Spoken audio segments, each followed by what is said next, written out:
Hay un momento en que usted habla que durante mucho tiempo no quiso decir nada de lo que ocurrió respecto del campo de concentración. Y a mí me consta que cada persona reacciona de manera diferente frente a una experiencia de vida tan importante y dramática como esta. Pero ¿cómo se rompe el círculo? ¿Cuándo surge la necesidad de decir algo? Y quiero explicarle por qué me interesa mucho esta pregunta. Yo hace unas 3 o 4 semanas, y me acordé inmediatamente de su obra El largo viaje, hablaba con un amigo holandés que su padre había estado en un campo de concentración. Y dice, mi padre, después de salir del campo, nunca, hasta que murió, nunca se refirió al campo. E incluso lo fue a ver un amigo un día, que había estado con él en el campo de concentración. Se saludaron, hola Kees o hola Peter, se sentaron, miraron el atardecer, no se dijeron ni una palabra, un abrazo y se despidieron. Me parece una historia preciosa y además una historia muy verosímil, o sea, me parece... Absolutamente. Es real, es verdad lo que usted absolutamente. Cuenta, pero además me parece verosímil en el sentido de que entiendo perfectamente ese tipo de comportamiento, ese tipo de reacción, lo entiendo perfectamente. Bueno, yo tenía la intención de escribir algo. Yo quería ser escritor desde niño y claro, quería escribir algo, relatar algo.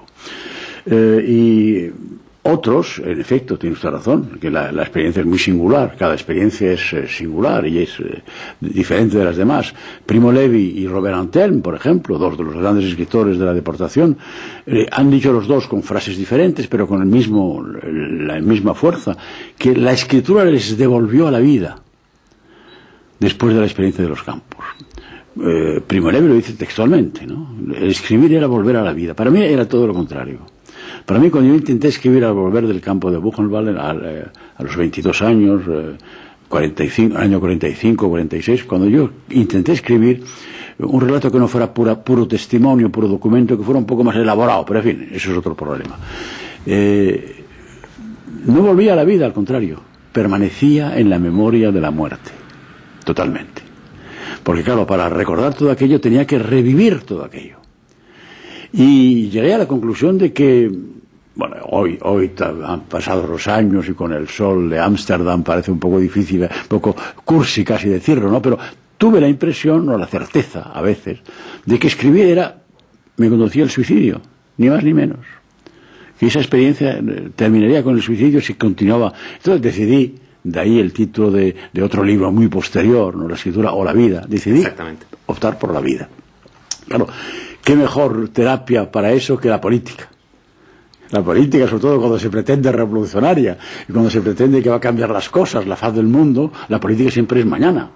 Mañana haremos, mañana conseguiremos, mañana triunfaremos, mañana. Te proyecta brutalmente, pero emocionalmente también, hacer porvenir. De ahí viene, en parte, no solo por eso, pero en gran parte viene mi compromiso político, que no fue solo intelectual, sino fue práctico, militante, viene de que era, para mí, la mejor terapia del olvido. Por eso dice usted, contar después del olvido. Contar después del olvido. Y entonces da la casualidad, algún experto en crítica de escritura y de procedimientos de escritura lo estudiará mejor que yo un día. Es que da la casualidad de que mi ruptura con la política, que es la ruptura con el Partido Comunista, es el momento en que vuelvo a escribir. O sea, cuando soy capaz de escribir, es el año 63, que escribo el largo viaje en Madrid, en un domicilio clandestino, y empiezo a escribirlo allí, y puedo demostrar que lo escribí allí, porque ya tengo el manuscrito de ese libro, que todavía no terminé todo, lo terminé más tarde en París, pero tengo el manuscrito, y el manuscrito se ve perfectamente que está escrito con una máquina de escribir española, porque falta el acento circunflejo, y falta el acento grave de la escritura francesa, faltan, porque no lo hay en la máquina de escribir española de Olivetti que yo utilizaba, ¿no? En fin, así que es como un ciclo. El ciclo del olvido del campo, de la relación serena con el campo, con la memoria de la concentración, coincide con el ciclo del fin de la política. Y el escritor que surge en aquel momento, en el año 63, con un largo viaje, es el que ya ha roto con la política, porque la política ha roto con él. O no es si la política ha roto con él, o lo ha destrozado, o lo ha roto, pero en fin, ruptura ha habido. En algún momento usted cuenta y habla de esa pregunta tremenda del ¿por qué está usted aquí? Es decir, por qué está detenido? Y usted dice, bueno, estoy aquí porque esto es lo que he elegido, porque yo soy un hombre libre y porque quiero ser consecuente con esa libertad y no hay otra razón. Pero estamos hablando de un tiempo, y no quiero ser pesimista con nuestra condición de seres humanos, en que una inmensa minoría, porque era una inmensa pero minoría al fin de cuentas, fue la que se atrevió a levantar la bandera de la libertad. Suelen ser siempre inmensas minorías, ¿no? No creo que el destino real de las mayorías sea ese riesgo, ese compromiso. Yo creo que el mejor destino de las mayorías silenciosas, de las mayorías, es aprobar a las minorías que han estado en vanguardia, aprobarlas, estar con ellas, ser solidarias y no abandonarlas. Pero yo creo que todas las etapas de la historia la han hecho, no quiero ser elitista tampoco y caer en un elitismo ultra orteguiano, ¿verdad? Pero en fin, es verdad que objetivamente la resistencia, para hablar de cosas recientes, la resistencia antinazi en Europa la inician las minorías. Grupos de orientación política diferente, porque pueden ser y suelen ser en sus comienzos nacionalistas de derecha, los grupos que se oponen, y luego se amplía esa resistencia, etcétera, etcétera, pero son minorías siempre. Ahora, llega un momento en que la mayoría aprueba, aunque sea pasivamente, pero simpáticamente aprueba esa acción. En Francia, yo por eso, por la experiencia mía es francesa, de la resistencia en Francia, el momento es clave, el momento es fácil de determinar. Es el momento en que el gobierno de Vichy, con ayuda o por imposición de los alemanes, de la ocupación alemana nazi, decide el servicio de trabajo obligatorio para los jóvenes franceses, que tienen que ir a trabajar a Alemania en las fábricas de guerra alemanas. Ese servicio de trabajo obligatorio, claro, los franceses no quieren ir. Incluso si no están politizados, incluso si no son patriotas, digamos, entre comillas, ¿no? No quieren ir porque ir de ahí a trabajar a ese país extranjero, a ganar una miseria, no quieren ir por razones incluso de poca monta, ¿no? Y entonces hay una resistencia masiva, porque los centenares de miles de jóvenes franceses que deciden no ir a Alemania tienen que salir de la legalidad, tienen que esconderse, y son los que nutren los maquis, los que dan la fuerza militar a la resistencia, que era hasta entonces cosa de grupos o de pequeñas redes de información o de acción, ¿no? O sea que hay un momento en que somos muy bondadosos cuando decimos inmensa minoría, porque fueron minoría, ¿verdad? Pero en fin, luego fue inmensa minoría y luego la inmensa mayoría silenciosa pues aprobó aquello. Lo respaldó de una forma más o menos decidida, más o menos activa, pero lo respaldó. Y eso ya fue el final de la ocupación alemana y el final del régimen de Vichy. 3 anécdotas del largo viaje. Primera, en una de estas estaciones que conducen al campo de concentración, hay un niño que está lanzando piedras e insultando, llamando a los deportados que están sufriendo dentro de los vagones, cabrones, criminales. Cualquiera se podría llevar a pensar, como es un niño, no tiene ninguna culpa de lo que son las circunstancias las que... ¿Hay alguna culpa en ese niño? ¿Simboliza algo de culpa? No, ese niño no. Ese niño no tiene culpa. Ese niño pues repite lo que le han enseñado, lo que ha oído en su casa, en su escuela, en su familia, en su país. Ese niño pues todavía no está movilizado políticamente, pero repite, hace los gestos que le han enseñado. Y claro, los extranjeros son los enemigos, los extranjeros son siempre mala gente, bandidos, vagos y maleantes, ¿no? Entonces, claro, tira las piedras. Ese niño no. Ahora, ese niño se ha hecho adolescente, y se ha hecho joven, y se ha hecho adulto.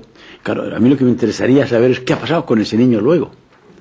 Porque ese niño puede, si lo volvemos a encontrarlo en una universidad alemana o en una fábrica alemana 5 años después, se arrepiente de aquello, se acuerda incluso de aquello, ha hecho su análisis crítico de aquello, ha hecho, cuando dirían los psicoanalistas, el trabajo de duelo, el trabajo de luto, de todo eso, o no. A mí me interesa ese niño cuando haya crecido. Pero en ese momento no es culpable, en ese momento es una especie de como de monigote o de marioneta que mueven hilos que no son personales, que son los hilos sociales y familiares del odio al extranjero, del odio al enemigo, etcétera, etcétera. Pero qué bueno que usted diga esto, porque justamente la segunda anécdota se refiere sobre esta joven mujer que va a bailar por las noches, que quiere olvidarse después que ha terminado la guerra de todo lo que ha pasado, y que asume, así lo veo yo como lector, esta actitud también de una gran mayoría, que se repite incluso con las dictaduras modernas después de la Segunda Guerra Mundial. Quiere borrar la realidad, quiere eliminar la historia y quiere expresar la felicidad de vivir, de existir, sin tener que recurrir al pasado reciente que de alguna manera la persigue. Sí, sí. Bueno, la anécdota del libro es real. Sí, por supuesto. Está escrita, claro, como al escribir siempre se modifica algo la realidad, porque la realidad es imposible transmitirla tal como fue, porque entonces sería una cosa poco... Pero es real, es una anécdota real que me ocurrió, etcétera, etcétera. El narrador lo que cuenta es una cosa, una experiencia real, es una vivencia, como decimos en español, con esa preciosa palabra que no se puede traducir al francés, porque no hay palabra francesa para vivencia, esa vivencia. Ahora, creo yo que eso es una actitud muy general, ¿no? Yo no supe, yo no estuve, yo no me enteré, ¿no? Claro, y es verdad, digamos, en un primer momento es verdad que no supieron, que no se enteraron, pero porque no quisieron enterarse, porque no quisieron saber. Es evidente que hay un mecanismo, ¿no?, de no saber por lo que no se quiere saber, ¿no? El silencio, el silencio sobre esas cosas es porque uno ha querido guardar ese silencio. Eso es un fenómeno de la época nazi, en España ha ocurrido también, la memoria, pues, como nuestra transición democrática se hizo, y fue necesario hacerlo, no fue impuesta por una ley, pues se hizo con amnesia. El pueblo español decidió en un momento dado, al comienzo de la transición, que no había que recordar constantemente los crímenes del pasado porque no saldríamos nunca de aquella atmósfera. Y esto es una especie de amnistía y amnesia, ¿no? Que no fueron los únicos motores de la transición democrática, pero los hubo. Hoy estamos en España en otra fase, la fase de lo que se llama la memoria histórica. Hay que saber a qué atenerse. Seguramente estamos en esa fase diferente porque la democracia se ha consolidado lo bastante como para permitirse el lujo de la memoria real, verdadera, no de la amnesia interesada, que fue positiva y necesaria, pero que ya no lo es. Claro, ahí también hay que ver las cosas, tampoco se trata de que nos pasemos, y es una opinión personal, nos pasemos la vida recordando a los muertos de uno y otro bando, porque entonces no saldremos nunca de la guerra. Entonces seguiremos en eso de que los españoles hemos tenido la tendencia a decir siempre, para hablar de la guerra civil, nuestra guerra, como si fuera la única guerra que podríamos apropiarnos, ¿no? Por lo menos gramaticalmente, nuestra guerra. Las demás guerras eran, bueno, las guerras de los demás, ¿no? La guerra mundial, la otra guerra mundial, pero esa era nuestra guerra, ¿no? Hemos estado diciendo eso hasta hace poco, y seguramente en algunas familias y alguna gente de mayor edad sigue diciendo nuestra guerra, ¿verdad? Bueno, pues nuestra guerra habrá que terminar con ella, ¿no? Pero ese fenómeno del olvido voluntario, a la vez sincero y a la vez oportunista, es un fenómeno muy generalizado. Yo creo que en todos los países donde ha habido dictadura se puede encontrar ese fenómeno. Y no se da por ese hecho dramático que se encuentran frente a una disyuntiva casi imposible. Es decir, si la gente dice yo sabía, uno supone que si uno sabía podía haber hecho algo. Ese es el problema, ¿verdad? Ese es exactamente el problema. Yo tengo sobre ese tema concreto una anécdota, un episodio, si tenemos tiempo, unos minutos por favor, para contarlo. En el mes de abril del año 45, el 11 de abril, el ejército americano, el tercer ejército de Patton, libera el campo de Buchenwald. Y unos días después, no sé cuántos días, 3 o 4 días después, el mando militar americano organiza una visita del campo de Weimar para la población civil, del campo de Buchenwald, perdón, para la población de Weimar, que es la la famosa ciudad de Goethe, la ciudad de la cultura, de Goethe, de Nietzsche, que está todos los museos, los archivos de la historia cultural alemana están allí. Una visita para la población civil y el grupo, yo me fijo en un grupo y el grupo el guía de ese grupo es un teniente del ejército americano que habla un alemán perfecto y que le explica y que va explicando. Y cuando llega y les lleva a ese centenar de paisanos de Weimar, que son mujeres en su mayoría o niños, porque claro, los hombres en edad de militar están todavía en la guerra no ha terminado, están movilizados todavía. Niños y mujeres les lleva hasta el patio del crematorio, donde están todavía amontonados centenares de cadáveres, ¿no? Como troncos ahí amontonados allí. Y empieza a explicar lo que pasa allí en el crematorio, tal y cual. Y todas las mujeres alemanas comienzan a gritar y a llorar. Es decir, no sabíamos, no nos hemos enterado, no sabíamos. Y el teniente americano les dice tranquilamente, no sabíais porque no queríais saber. ¿No habéis visto pasar los trenes que pasaban por Weimar desde hace años? ¿No habéis visto, o vuestros maridos o vuestros hermanos, no han visto trabajar a los deportados que compartían en la fábrica tal y cual el trabajo con vosotros? ¿No habéis visto? ¿Por qué no queréis saber? No sois culpables, pero sois responsables. Y se me ha quedado grabada en la memoria luego resultó, no vamos a explicar todo el resto porque el resto es una novela de sí, otra novela, que es el teniente americano, era un judío alemán que se llamaba Rosenberg. Yo lo he puesto en uno de mis libros con el nombre de Rosenfeld, porque como no sabía si vivía todavía y tal, para protegerle incluso de mis posibles errores de memoria, le llamé Rosenfeld. Pero una lectriz del libro en inglés, identificó y me dijo, ese es Rosenberg. Y Rosenberg está vivo todavía. Y tenemos una correspondencia. El teniente americano que explicaba era un judío alemán que se expatrió, que salió de Alemania a los años 30 y que se hizo americano y que se alistó en el ejército para hacer la guerra antifascista contra su propio país como combatiente de la libertad. Y claro, por eso hablaba un alemán tan perfecto. Y es cierto también de esta anécdota el hecho de que usted vio esto y le dio dolor de estómago y se fue al campo ahí a descansar en la hierba, ¿sí? Es absolutamente, todo es verídico. Eso es cierto, sí. Y ese teniente Rosenberg, claro, se explica perfectamente por qué hablaba también el alemán, porque era alemán. Usted dice que es preciso haber vivido, haber estado dentro para querer mirar desde fuera, ¿verdad? Y también es preciso haber estado dentro para entender la magnitud del drama. ¿Puede quien no haya estado en un campo de concentración aproximarse de alguna manera a lo que allí había, a lo que allí se vivía? Yo pienso que sí, espero que sí. Porque es que estamos en una coyuntura histórica en que los testigos, los que puedan escribir o hablar como un testimonio directo, porque lo han vivido, están desapareciendo. Y somos ya muy pocos. Y dentro de unos años no habrá. Solo habrá testigos judíos, porque ha habido niños judíos deportados. Los resistentes o los deportados políticos tenían, los más jóvenes teníamos 18 años, ¿no? Pero a niños judíos ha habido de 5 años. O sea, la memoria judía de los campos va a ser la más larga, la que más tardará en extinguirse, en desvanecerse. O sea que dentro de 10 años, cuando se conmemora otra vez, como cada 10 años se hace ritualmente, y está bien que se haga, no sé cuál será, el 80 o 70 aniversario de la liberación de los campos, solo habrá como testigos directos que puedan decir yo estuve, o como decía Goya, yo lo vi, ¿no? Es uno de sus grabados de la guerra, ¿no? Del desastre de la guerra. Yo lo vi, yo lo oí, yo lo sentí. Solo habrán niños judíos, en algunos quedarán todavía, ¿no?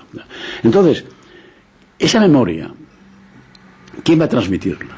Bueno, los libros de historia la transmiten, desde luego, y está bien. La sociología, los libros también, habrá estudios, pero lo que hay de vivo en esa memoria de la muerte no lo transmiten más que los libros, la escritura. Y si no se apropian de esa memoria los novelistas o los poetas, ¿cómo va a continuar? continuará, claro, de una forma como hoy sabemos lo que fue la guerra de los 30 años, sabemos lo que fue la guerra del Chaco, en fin, pero es una memoria histórica. Bueno, la guerra del Chaco es más reciente, o sea, se podría quizá todavía recordar, hay supervivientes, no sé, pero si no hay literatura, no hay. Hoy de la guerra de los 30 años, lo mejor testimonio que queda es La Madre Coraje de Brecht, que es un libro de pura literatura. O sea que yo espero que sí, que incluso sin tener ningún lazo familiar con esa experiencia, jóvenes novelistas de hoy y de mañana se apropiarán de esa historia. Hay en Francia un fenómeno recentísimo, impresionante, de un escritor de origen americano que escribe su primer libro en francés, Jonathan Little, y que escribe un libro que se llama Le Bienveillant, todavía no está traducido al español, está ya apalabrada la traducción, pero todavía no ha salido, no se ha publicado, ni en alemán, y que es la reconstitución novelesca, pero documentada, fundamentada, del exterminio del pueblo judío en Europa. Bueno, pues esa novela va a ser más importante, en modo de ver, que todos los libros de historia. Porque va a tener una difusión diferente, mayor, no va a ser una cosa de especialistas o de eruditos o de estudiantes, sino una cosa de difusión popular. Es el libro de mejores ventas en Francia en estos momentos. Y este chico, que es un hombre muy joven, no tiene ni idea, no tiene ninguna experiencia de eso, o sea que él da la respuesta a su pregunta. Sí, se puede uno apropiar esa memoria y transcribirla y transmitirla si tiene talento, claro. Y talento y si tiene sensibilidad. Sí, porque hoy han surgido, no digo generaciones, pero gente joven que insiste en que no podemos seguir atados al pasado. Es una frase que se ocupa, por supuesto, por conveniencia política también, ha salido mucho en España en los últimos tiempos. No, pero yo me refiero a aquellos que no les gustaría que se conmemorara, por ejemplo, todos los años el tema de la Segunda Guerra Mundial, sino que se hiciera cada 5 años, que ya basta de eso. Pero usted dice lo contrario, la necesidad de recordar permanentemente lo que ha sucedido. Y yo se lo pregunto porque creo que tiene importancia para las circunstancias que estamos viviendo. Hay gente que teme que esta neoxenofobia, esta nueva discriminación, si no se trata de la debida manera, pueda terminar muy mal. Sí, pero una memoria histórica cada vez más ajustada y más serena no ayuda, al contrario, a evitar los nuevos movimientos de xenofobia, los movimientos racistas que tienen su forma actual, aunque el fenómeno sea un fenómeno histórico tradicional de siglos, tiene su expresión actual. Es evidente que hoy la forma en que Europa, yo hablo de Europa, que es lo que conozco mejor que otros continentes, la forma en que se expresa en Europa hoy el antisemitismo no tiene nada que ver, o poco que ver, aparentemente, con lo que era en los años 30. Poco que ver. Por ejemplo, hoy en el antisemitismo aparece antisemitismo europeo. Sí. Aparece inmediatamente una posición anti-israelí, o sea, contra el Estado de Israel. Claro, en los años 30 no había Estado de Israel. No podía haber esa forma. O sea que evoluciona. Ahora, en esa evolución lo que se trata, nosotros tenemos que ir buscando la raíz común, el problema común, lo que se transmite. ¿Por qué hay esa pasión, esa vieja pasión europea del antisemitismo? ¿De dónde viene? ¿No? Y claro, si no vamos a eso, pues claro, podemos abordar los problemas de hoy de una forma concreta, digamos una terapia momentánea, efímera, pero no vamos al verdadero problema. ¿Por qué existe en la Europa cristiana, tanto católica como protestante, esa vieja pasión del antisemitismo? ¿Por qué?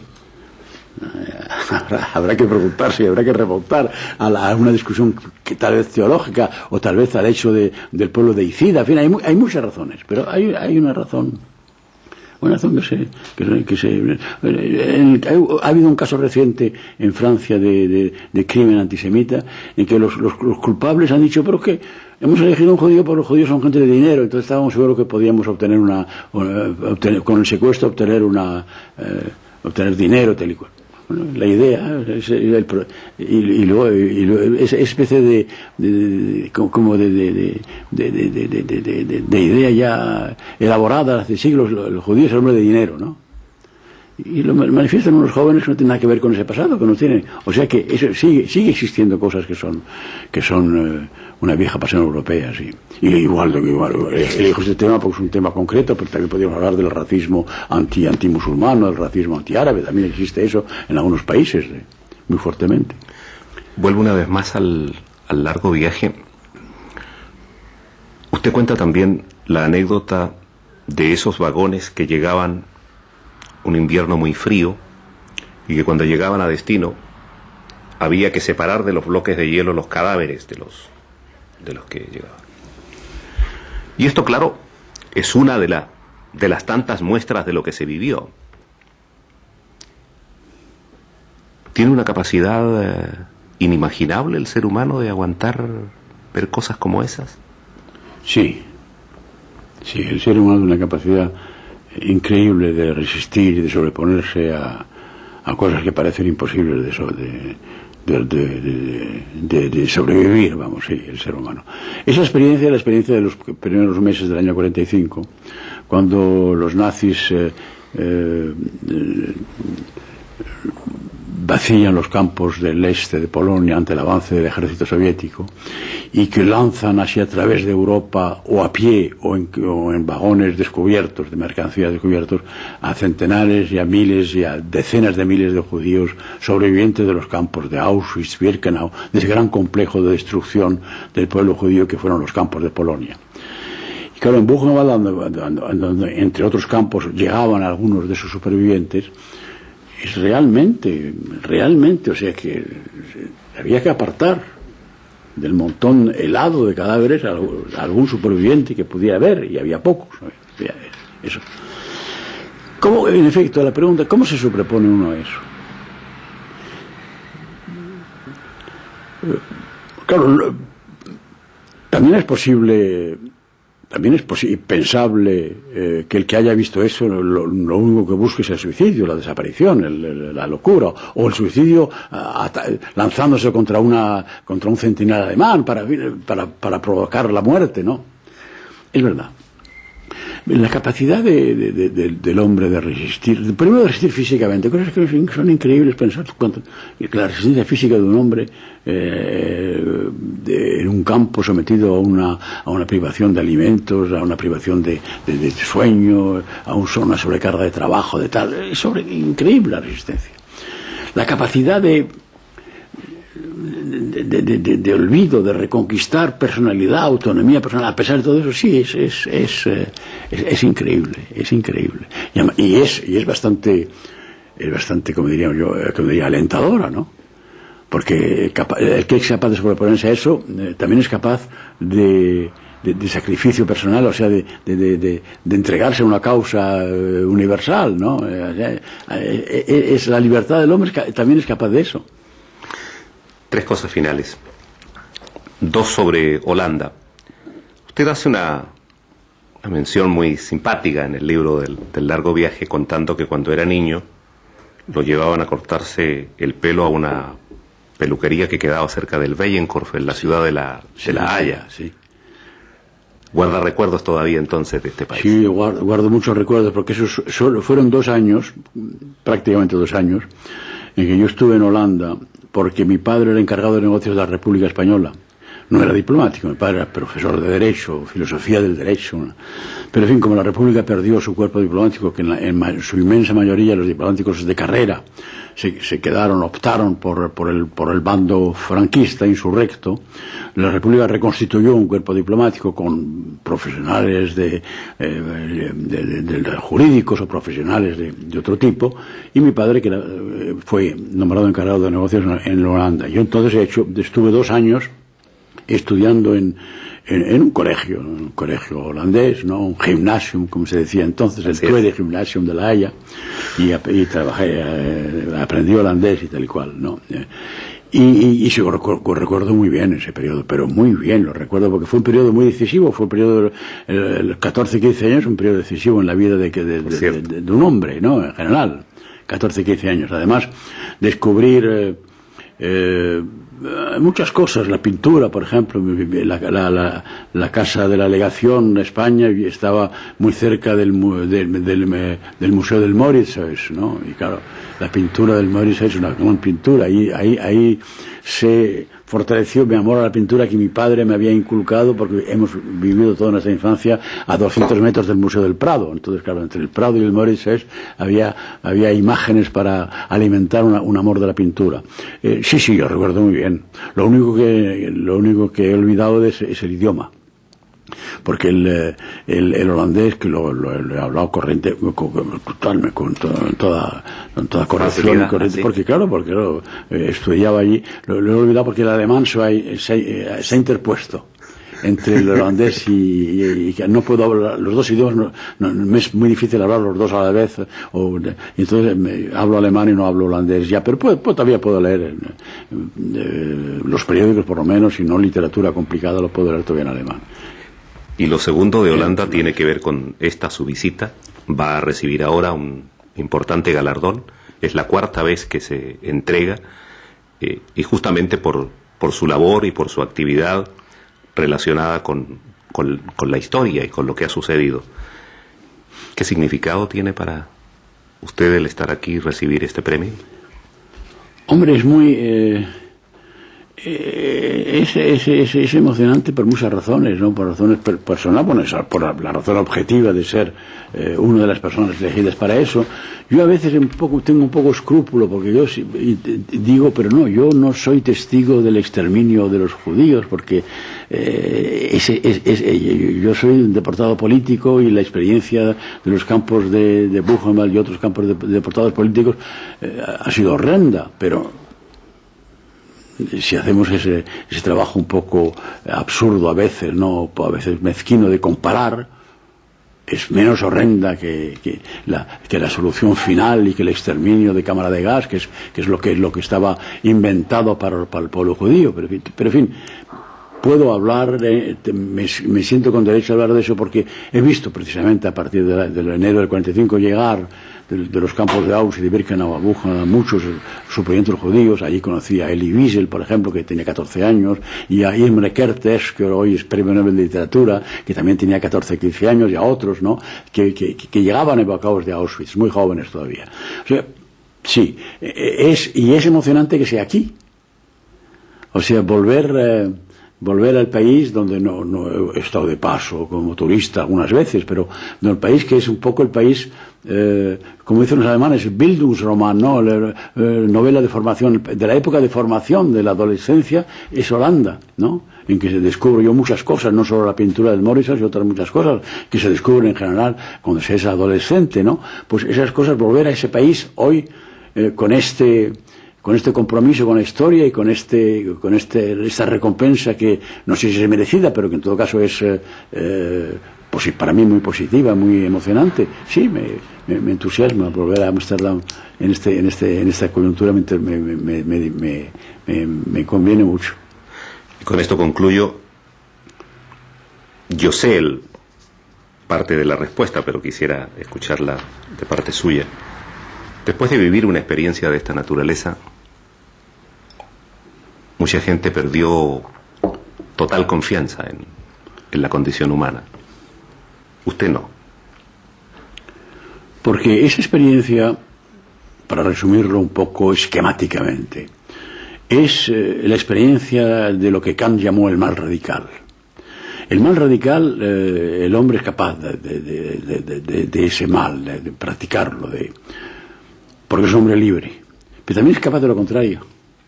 O sea, yo he visto a un deportado para obtener una ración suplementaria de pan, delatar a un compañero, a la SS, y decir, este se porta mal. Pero también he visto lo contrario. También he visto, y no vamos a hacer una contabilidad ahora más a menudo o menos a menudo, pero muy a menudo, a un deportado compartir su trozo de pan, miserable trozo de pan, con otro que está más débil que él, más enfermo que él, sabiendo perfectamente que el dar ese trozo de pan le quita varios días o meses de vida. Aceptar ese sacrificio para ayudar a otro. O sea que yo prefiero elegir esa posibilidad de la libertad humana, que es la del bien, que la otra. La otra hay que combatirla, hay que erradicarla si se puede. Hay que alentarla, hay que propagarla, hay que hacer literatura con ella. Muchísimas gracias.